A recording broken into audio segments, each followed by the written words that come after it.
नमस्कार और स्वागत है आपका यूबी न्यूज में, जहां हम ना सिर्फ खबरें लाते हैं बल्कि उसका बारीक और सटीक विश्लेषण भी करते हैं। कोविड-19 या कोरोना वायरस आप भूले तो नहीं होंगे, क्योंकि इस वायरस ने पूरी जनजाति को आर्थिक और सामाजिक तौर पर तोड़कर रख दिया था। तो आपको क्या लगता है, सब कुछ सामान्य हो चुका है? अगर हाँ, तो ये रिपोर्ट आपको वापस सोचने पर मजबूर कर देगी। जी हाँ, चीन में एक और नई बीमारी अपने पैर पसारती नजर आ रही है। चीन में बच्चों में निमोनिया सहित सांस संबंधी बीमारियों में वृद्धि से जूझ रहा है। विश्व स्वास्थ्य संगठन WHO ने पिछले हफ्ते कहा था कि अस्पताल में भर्ती होने की संख्या में बढ़ोतरी के पीछे किसी नए रोग के बजाय सामान्य शीतकालीन संक्रमण या इन्फ्लुएंजा है। इस सर्दी में देश में संक्रमण बढ़ने की आशंका थी। 2020 में महामारी शुरू होने के बाद से चीन में यह पहली बार था। मई के बाद से विशेषकर बीजिंग जैसे उत्तरी शहरों में अस्पताल में भर्ती होने वाले बच्चों की संख्या में वृद्धि हुई है। मुख्य रूप से माइकोप्लाज्मा निमोनिया के कारण होती है, जो एक जीवाणु है जो फेफड़ों को संक्रमित करता है।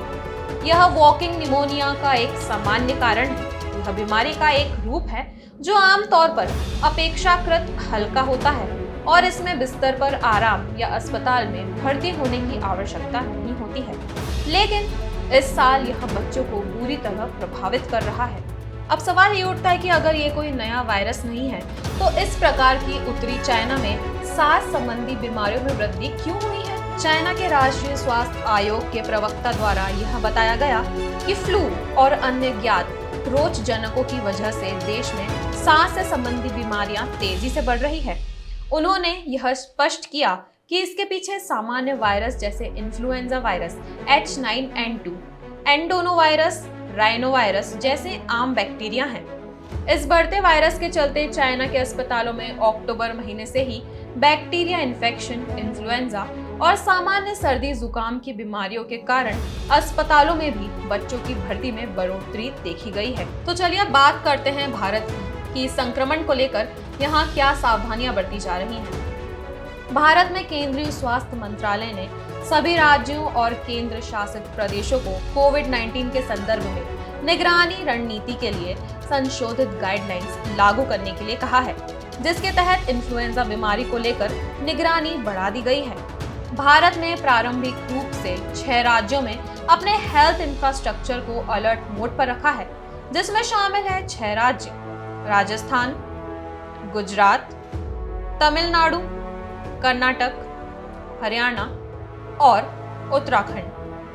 इन सभी राज्यों ने अपने सभी प्राइवेट और सरकारी अस्पतालों और स्वास्थ्य कर्मचारियों को सांस संबंधित समस्या की शिकायत करने वाले मरीजों, खासकर बच्चों की देखभाल के लिए तैयारी सुनिश्चित करने के लिए कहा है।